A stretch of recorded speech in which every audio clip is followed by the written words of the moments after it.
नमस्कार दोस्तों।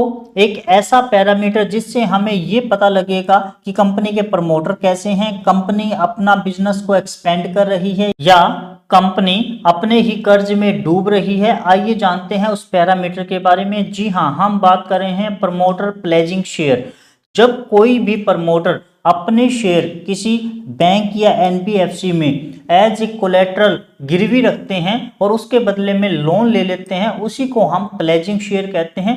प्रमोटर ये लोन बिजनेस एक्सपेंशन के लिए, पर्सनल नीड के लिए और वर्किंग कैपिटल किसी भी कारण से ले सकते हैं। दोस्तों ये याद रखने वाली बात है कि ये प्रमोटर के पर्सनल शेयर है, कंपनी के शेयर नहीं है। लेकिन प्रमोटर बहुत अहम रोल प्ले करता है किसी भी कंपनी की ग्रोथ में। तो आइए जानते हैं इस प्लेजिंग के बारे में और डिटेल में। दोस्तों सबसे पहले तो हम ये देखते हैं कि प्रमोटर को क्या बेनिफिट होता है जब वो अपने शेयर को प्लेज करते हैं। सबसे पहले बात तो उनको कोई भी प्रॉपर्टी नहीं रखनी पड़ती, गिरवी नहीं रखनी पड़ती, सिर्फ और सिर्फ अपने शेयर को प्लेज करवाते हैं, यानी कि उनको लोन बहुत जल्दी मिल जाता है। उस पैसे से बिजनेस एक्सपेंड करने का उनके पास मौका होता है। साथ में ऐसा नहीं होता कि उनके शेयर ट्रांसफर हो गए किसी और को या ओनरशिप चेंज होगी, नहीं, ओनर वही रहते हैं। जब वो दोबारा अगर अनप्लेज करवा लेते हैं तो शेयर उनके पास दोबारा आ जाते हैं। रिस्क क्या रहता है एक मार्केट के लिए, एक इन्वेस्टर के लिए, एक शेयर प्राइस के लिए, प्लेजिंग में क्या रिस्क रहते हैं? दोस्तों सबसे पहले तो हम ये समझते हैं कि बैंक प्रमोटर को पैसे कैसे देते हैं। मान लो उनके शेयर 100 रुपए के हैं तो बैंक या एनबीएफसी उनको 70 रुपए देंगे कि आपको 30 रुपए हमने हेयर कट कर दिया और 70 रुपए आप हमसे ले लो आपके 100 रुपए के बदले में। लेकिन अगर फिर भी अनएक्सपेक्टेड मूवमेंट आ जाती है और शेयर प्राइस 70 पर आ जाता है तो बैंक को तो कोई फायदा हुआ नहीं, 70 रुपए उन्होंने दे दिए हैं और 70 रुपए का शेयर प्राइस आ गया है। तो दोस्तों बैंक कहेगा प्रमोटर को या तो आप मुझे कुछ पैसे वापस दो, कोलेटरल वैल्यू को कम करो, या हमारे शेयर के पूरे पैसे वापस दो और अपने शेयर को अनप्लेज करवा लो। और उस टाइम पे अगर प्रमोटर अनेबल होता है, प्रमोटर किसी भी कंडीशन में बैंक को कोई भी पैसा, पार्ट पेमेंट या पूरा कोलेटरल वैल्यू नहीं दे पाता, तो बैंक गिरवी रखे हुए शेयर को बेच सकता है या बेच देता है। तो प्राइस और ज्यादा गिर जाता है क्योंकि मार्केट में एक टाइम पे बहुत हैवी सेलिंग आ जाती है उस शेयर प्राइस के लिए और वो शेयर प्राइस गिर जाता है। प्रमोटर अपना कंट्रोल लूज कर सकता है। अगर प्रमोटर अनप्लेज नहीं करवा पाता तो उसकी ओनरशिप चली जाती है और वो अपने शेयर के ऊपर कंट्रोल हो सकता है। फाइनेंशियली स्ट्रेस सिग्नल, अगर किसी भी कंपनी में बार बार प्लेजिंग हो रही है, लिक्विडिटी की प्रॉब्लम आती है, तो ये एक प्रमोटर के लिए, कंपनी के लिए नेगेटिव साइन होता है, एक इन्वेस्टर के लिए नेगेटिव साइन होता है कि उस कंपनी में कोई ना कोई प्रॉब्लम है। दोस्तों अगर आप डिविडेंड से रिलेटेड कोई भी न्यूज जानना चाहते हैं, जैसे कॉर्पोरेट एक्शन में डिविडेंड, बोनस, स्प्लिट, मर्जर या डीमर्जर की, तो आप डिविडेंड विद मुकेश वाले चैनल को सब्सक्राइब जरूर कीजिएगा। अब बात करते हैं कि हम प्लेज कैसे चेक कर सकते हैं किसी भी कंपनी में प्लेजिंग है या नहीं। इसको हम या तो हम एनएससी और बीएससी की वेबसाइट से चेक कर सकते हैं, या आजकल सभी, चाहे वो जीरोडा हो, धन हैप हो, चाहे आप एंजल ब्रोकिंग, ग्रो, सभी के सभी जब भी आप किसी भी शेयर के ऊपर क्लिक करते हैं तो आपको एक शेयर होल्डिंग पैटर्न का एक टैब दिखाई देता है और उसी में आप जाके देख सकते हैं कि शेयर होल्डिंग में प्लेजिंग कितनी है। तो ये सिंपल स्टेप है, वहां से आप चेक कर सकते हैं। दोस्तों आप अपने करंट पोर्टफोलियो में भी चेक कीजिए स्टॉक को और कमेंट करके आप मुझे बताइए कि आपके पोर्टफोलियो में ऐसे कितने शेयर हैं जिनमें प्लेजिंग हुई है।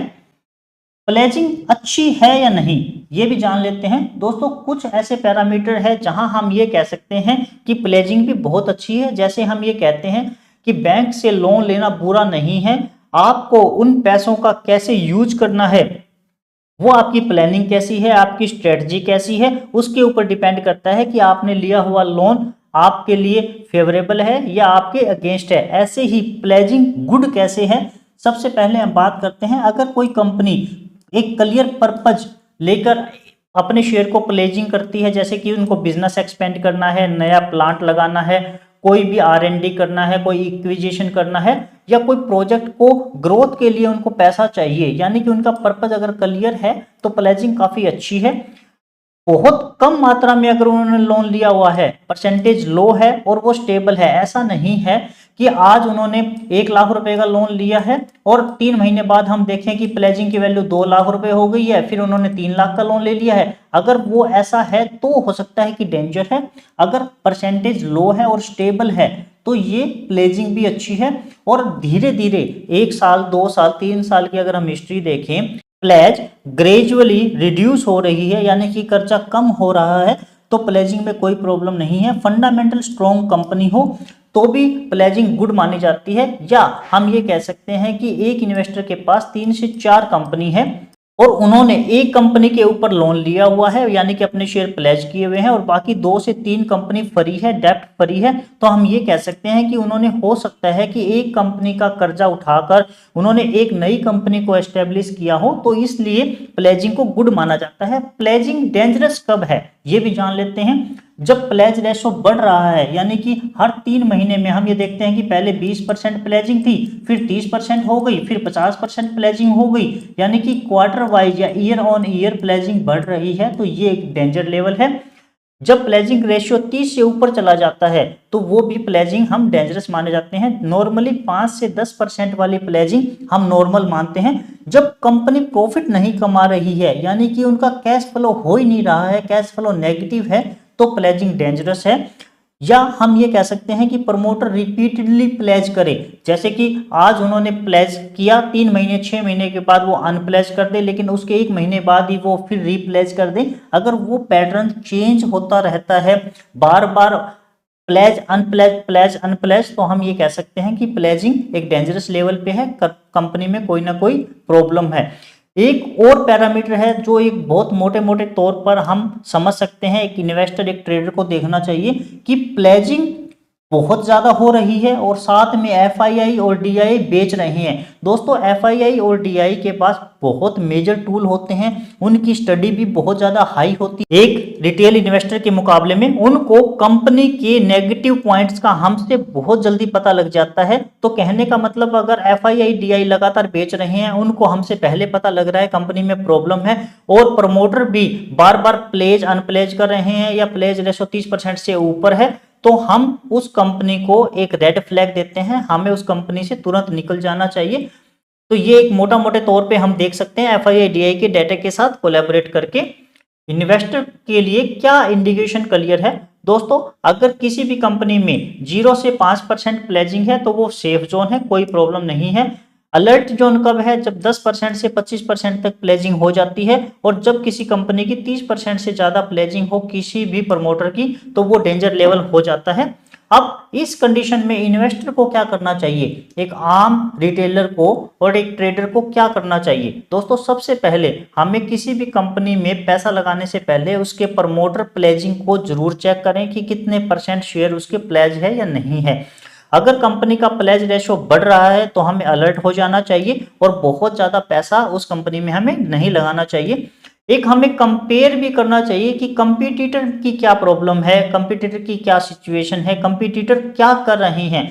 दोस्तों कई बार कोई ऐसा सेक्टर हो जाता है, जैसे पावर सेक्टर है जिसमें बहुत ज्यादा इंफ्रास्ट्रक्चर लगता है, हो सकता है कि वो कंपनी प्लेज कर रही हो, तो साथ में उस सेक्टर की ये एक आम धारणा ही हो कि सभी प्रमोटर को प्लेज करना पड़ रहा हो, मजबूरी हो, तो उसमें हमें कंपटीटर से पता लग जाएगा कि एक कंपनी में प्रॉब्लम है या एक कॉमन ट्रेंड है।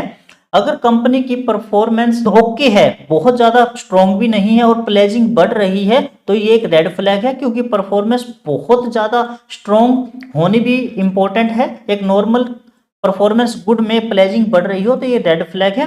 साथ में म्यूचुअल फंड और एफआईआई की होल्डिंग भी हमें देखें कि वो एग्जिट कर रहे हैं या अपनी पोजीशन को बढ़ा रहे हैं। दोस्तों अगर म्यूचुअल फंड होल्डिंग और एफआईआई होल्डिंग बढ़ रही हो और प्लेज घट रहा हो तो ये एक पॉजिटिव साइन माना जाता है।